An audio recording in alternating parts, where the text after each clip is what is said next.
بسم اللہ الرحمن الرحیم۔ باب الفصل الاول عن ابی موسیٰ الاشعری قال۔ اس نسخے میں باب کا کوئی عنوان نہیں ہے، لیکن اس کے تحت جو احادیث مذکور ہیں اس میں آپ غور کریں گے تو آپ کو معلوم ہوگا کہ یہ باب تلاوت قرآن کریم سے متعلق ہے، لہٰذا آپ یہ کہہ سکتے ہیں کہ یہ باب ہے باب و آداب تلاوت، یعنی تلاوت قرآن کریم کے آداب کا بیان۔ الفصل الاول پہلی فصل۔ عن ابی موسیٰ الاشعری قال، حضرت ابو موسیٰ اشعری سے مروی ہے، انہوں نے فرمایا قال رسول اللہ صلی اللہ علیہ وسلم تعاہد القرآن، اللہ کے رسول صلی اللہ تعالی علیہ وسلم نے ارشاد فرمایا کہ قرآن کریم کی نگہداشت کرو، اس کی دیکھ بھال کرو،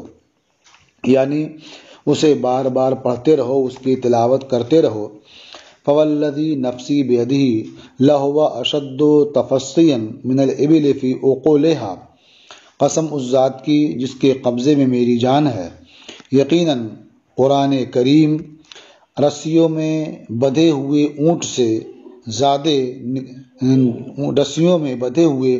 سے نکل جانے میں زیادہ تیز ہے، زیادہ سخت ہے۔ یعنی جس طرح سے اونٹ کو رسی میں باندھ دیا گیا ہو تو اگر اس کی دیکھ بھال نہ کی جائے تو اونٹ رسی توڑا کر کے چلا جاتا ہے اور نکل جاتا ہے، اسی طرح سے قرآن پاک یاد کر لیا گیا ہو پھر اس کا اعادہ نہ کیا جائے، اس کی تلاوت نہ کی جائے تو قرآن کریم بھی ذہن سے محو ہو جاتا ہے، نکل جاتا ہے۔ یہ عقل، یہ اقال کی جمع ہے، اور اقال اس رسی کو کہتے ہیں جس کے ذریعہ اونٹ کے پاؤں باندھ دیے جاتے ہیں۔ متفق علیہ، یہ حدیث متفق علیہ ہے۔ آپ اس کا تجربہ بھی کر سکتے ہیں کہ بہت سے ایسے لوگ جو قرآن کریم کے حافظ ہو جاتے ہیں، قرآن کریم یاد کر لیتے ہیں، لیکن وہ قرآن کریم کی تلاوت نہیں کرتے، اس کی عادت نہیں ڈالتے، تو چند ایام میں قرآن کریم ان کے سینے سے، ان کے دماغ سے نکل جاتا ہے۔ اب وہ دوبارہ پڑھنا چاہتے ہیں تو نہیں پڑھ پاتے، انہیں نئے سرے سے پھر یاد کرنا پڑتا ہے۔ اس لیے حکم دیا کہ قرآن کی دیکھ بھال کرتے رہو، یعنی اس کا اعادہ کرتے رہو، اسے سناتے رہو، پڑھتے رہو، اس کی تلاوت کرتے رہو۔ وعن ابن مسعود قال، اور حضرت عبداللہ ابن مسعود سے مروی انہوں نے فرمایا قال رسول اللہ صلی اللہ علیہ وسلم بئس ما لأحدہم ان یقول نسیت آیتا کیتا و کیتا، اللہ کے رسول صلی اللہ تعالی علیہ وسلم نے ارشاد فرمایا کتنا برا ہے وہ کسی کے لیے یہ کہنا کہ میں نے فلاں آیت بھلا دی، بل نسیا، بلکہ اسے وہ آیت بھلا دی گئی، وَاسْتَذْكِرُ الْقُرْآنَ فَإِنَّهُ أَشَدُّ تَفَصِّيًا مِنْ صُدُورِ الرِّجَالِ مِنَ النَّعَمِ، اور قرآن کو یاد رکھنے کی کوشش کرو، قرآن کو دل میں حاضر رکھو، کیونکہ قرآن کریم یہ مردوں کے سینوں سے چوپایوں کی بنسبت زیادہ نکل جانے والا ہے۔ یہ متفق علیہ ہے۔ وزادہ مسلم بے عقولہا، اور امام مسلم کی روایت میں بے عقولہا کا اضافہ ہے، یعنی وہ زیادہ ہے۔ مفہوم اس کا یہی ہے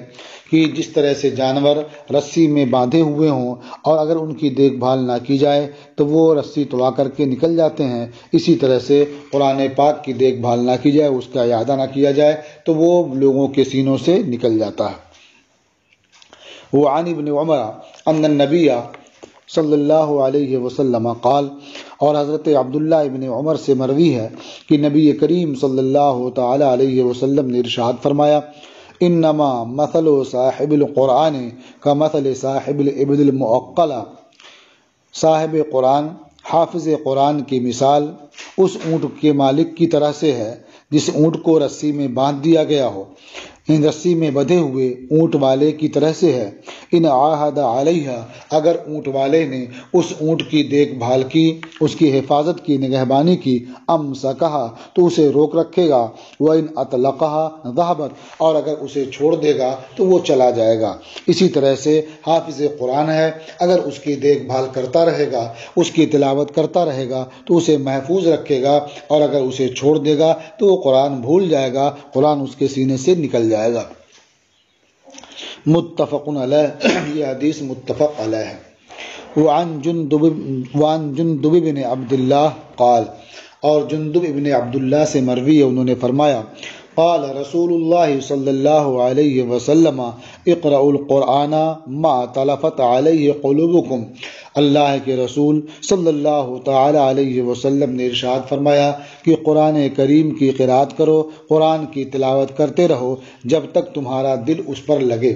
یعنی جب تک تم مطمئن ہو اور دل جمعی ہو اور قرآن کی تلاوت کرنے کی طرف توجہ ہو، اس وقت تک قرآن کریم کی تلاوت کرو۔ فَإِذَا اخْتَلَفْتُمْ فَقُومُوا عَنْهُ، تو جب تم گھبرا جاؤ، تمہارا دل پراگندہ ہو جائے، تمہارے افکار مختلف ہو جائیں تو اسے چھوڑ دو، یعنی اب قرآن پاک کی تلاوت بند کر دو، تفریح کر لو، تھوڑا سا اطمینان حاصل کر لو، اس کے بعد دوبارہ قرآن کریم کی تلاوت کرو۔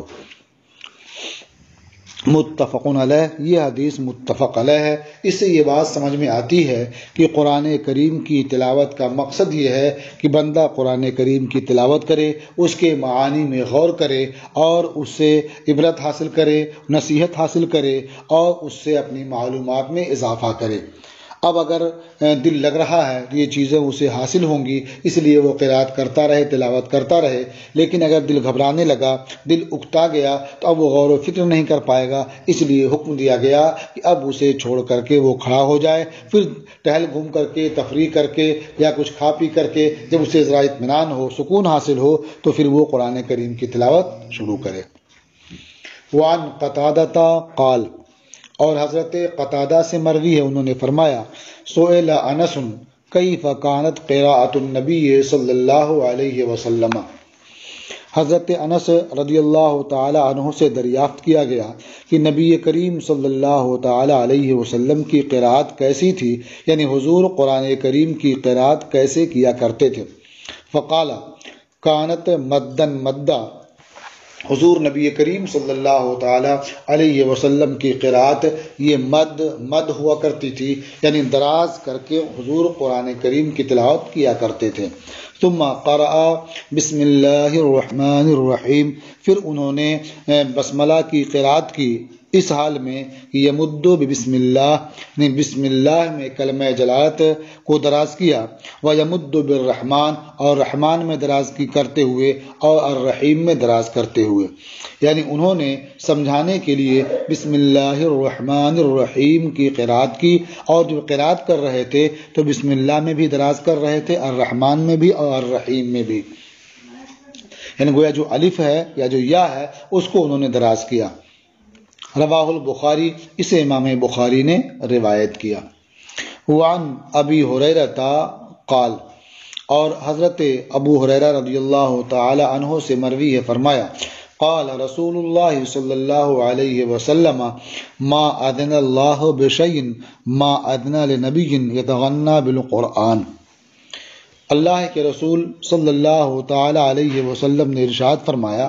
کہ اللہ تبارک و تعالی کسی شے سے اتنا راضی نہیں ہوا جتنا راضی نبی کے خوش الہانی کے ساتھ قرآن پڑھنے سے راضی ہوا۔ جب نبی قرآن کی تلاوت کرتے ہیں خوش الہانی سے تو اللہ تبارک و تعالی بہت راضی ہوتا ہے، اسے بہت پسند فرماتا ہے۔ متفق علیہ، یہ حدیث متفق علیہ ہے۔ یہاں جو اذنا ہے اس کا معنی ہوتا ہے کہ کسی چیز کو پسندیدگی سے سننا یا کسی چیز کو سن کر کے اس سے راضی اور خوش ہونا، تو راضی اور خوش ہونا یہ مجازی معنی ہے، اور پسندیدگی سے سننا یہ اس کا اصلی معنی ہے۔ یہ متفق علیہ ہے۔ وعنہ قال، اور انہی سے یعنی حضرت ابو ہریرہ رضی اللہ تعالی عنہ سے مروی ہے، فرمایا قال رسول اللہ صلی اللہ علیہ وسلم ما اذن اللہ لشیء ما اذن لنبی حسن الصوت بالقرآن یجہر به، اللہ کے رسول صلی اللہ تعالی علیہ وسلم نے ارشاد فرمایا کہ اللہ تبارک و تعالی کسی شے سے اتنا خوش نہیں ہوا، راضی نہیں ہوا، جتنا کہ قرآن کو اچھی آواز سے پڑھنے والے نبی سے راضی ہوا جبکہ وہ اسے بلند آواز سے پڑھ رہے ہوں۔ متفق علیہ، یہ حدیث متفق علیہ ہے۔ وعنہ قال، اور انہی سے مروی ہے، یعنی حضرت ابو ہریرہ رضی اللہ تعالی عنہ سے مروی ہے، انہوں نے فرمایا قال رسول اللہ صلی اللہ علیہ وسلم لیس منا من لم یتغنى بالقرآن، اللہ کے رسول صلی اللہ تعالی علیہ وسلم نے ارشاد فرمایا کہ وہ شخص ہم میں سے نہیں ہے جو قرآن کو خوشی لہانی سے نہ پڑھے۔ یہاں تغنی کا مطلب گانا نہیں ہے، بلکہ اس کا مطلب یہ ہے کہ حروف کی بہتر ادائیگی اور اس کے مخارج کا لحاظ کرتے ہوئے آدمی سکون کے ساتھ ترتیل سے پڑھے، یہ مراد ہے، نہ کہ یہ کہ دو اور لوگ قسم قسم کے گانے گاتے ہیں اس طرح سے گا کر کے پڑھنا مراد نہیں ہے۔ رواہ البخاری، اسے امام بخاری نے روایت کیا۔ وعن عبداللہ ابن مسعود قال، اور حضرت عبداللہ ابن مسعود سے مروی ہے، انہوں نے فرمایا قال لی رسول اللہ صلی اللہ علیہ وسلم وهو علی المنبر، مجھ سے اللہ کے رسول صلی اللہ تعالی علیہ وسلم نے ارشاد فرمایا اس حال میں کہ حضور منبر پر تشریف فرما تھے، اقرا علیہ، فرمایا کہ مجھے پڑھ کر کے سناؤ، میرے سامنے قرات کرو۔ قلت اقرأ علیک وعلیک انزل، میں نے عرض کیا کیا میں آپ کو پڑھ کر کے سناؤں جبکہ آپ پر قرآن کا نزول ہوا ہے؟ قال انی احب ان اسمعه من غیری، حضور نے ارشاد فرمایا میں چاہتا ہوں کہ قرآن دوسرے سے سنوں۔ فقرأت سورۃ النساء حتی اتیت الی هذه الآیہ، تو میں نے سورہ نساء کی قرات کی یہاں تک کہ اس آیت تک آیا، فکیف اذا جئنا من کل امت بشہید وجئنا بک علی ہؤلاء شہیدا، اس آیت پر پہنچا تو حضور نے ارشاد فرمایا حسبک الآن، اب تمہارے لیے کافی ہے۔ فالتفت الیہ فاذا عیناہ تذرفان، تو میں نے حضور صلی اللہ تعالی علیہ وسلم کی طرف توجہ کی تو دیکھا کہ حضور کی آنکھیں آنسو بہا رہی ہیں، یعنی حضور اشک بہا رہے ہیں۔ متفق علیہ، یہ حدیث متفق علیہ ہے۔ وعن انس قال، اور حضرت انس رضی اللہ تعالی عنہ سے مروی ہے، فرمایا قال رسول اللہ صلی اللہ علیہ وسلم لأبی بن کعب، کہ اللہ کے رسول صلی اللہ تعالی علیہ وسلم نے حضرت ابی بن کعب سے فرمایا ان اللہ امرنی ان اقرأ علیک القرآن، بے شک اللہ تبارک و تعالی نے مجھے حکم دیا ہے کہ میں آپ کو قرآن پاک پڑھ کر سناؤں، آپ کے سامنے میں قرآن پاک پڑھوں۔ قال اللہ سمانی لکا، حضرت ابی ابن کعب نے عرض کیا کیا اللہ نے آپ سے میرا نام ذکر کیا ہے؟ قال نعم، حضور نے ارشاد فرمایا ہاں۔ قال وقد ذکرت عند رب العالمین، انہوں نے عرض کیا کہ میرا رب العالمین کے پاس ذکر ہوا؟ قال نعم، حضور نے ارشاد فرمایا ہاں۔ فذرفت عیناہ، یہ سن کر کے ان کی دونوں آنکھیں آنسو بہانے لگیں، یعنی وہ اشکبار ہو گئے۔ یہ آنسو فرح و سرور کے تھے، خوشی کے تھے کہ رب تبارک و تعالی ان سے راضی ہے اور اپنے محبوب سے ان کا ذکر فرما رہا ہے۔ وفی روایت، اور ایک روایت میں ہے ان اللہ امرنی ان اقرأ علیک، بے شک اللہ نے مجھے حکم دیا ہے کہ میں آپ کو پڑھ کر کے سناؤں۔ کون سی صورت؟ یہ لم یکن الذین کفروا، یعنی لم یکن الذین کفروا، میں آپ کو پڑھ کر کے سناؤں۔ قال وسمانی، حضرت ابی بن کعب نے عرض کیا کہ اللہ نے میرا نام لیا ہے، میرا ذکر کیا ہے؟ قال نعم، حضور نے ارشاد فرمایا ہاں۔ فبکا، تو یہ سن کر کے حضرت ابی بن کعب رو پڑے۔ وعن ابن عمر قال، اور حضرت عبداللہ ابن عمر سے مروی ہے، انہوں نے فرمایا نہا رسول اللہ صلی اللہ علیہ وسلم ان یسافر بالقرآن الی ارض العدو، اللہ کے رسول صلی اللہ تعالی علیہ وسلم نے دشمن کی زمین کی طرف قرآن لے کر سفر کرنے سے منع فرمایا۔ یہ حدیث متفق علیہ ہے۔ وفی روایت لمسلم، اور امام مسلم کی ایک روایت میں ہے، لا تسافروا بالقرآن فإنی لا آمن ان ینالہ العدو، یعنی قرآن لے کر کے سفر نہ کرو کیونکہ مجھے اس بات سے امن نہیں ہے کہ وہ دشمن اسے پالیں۔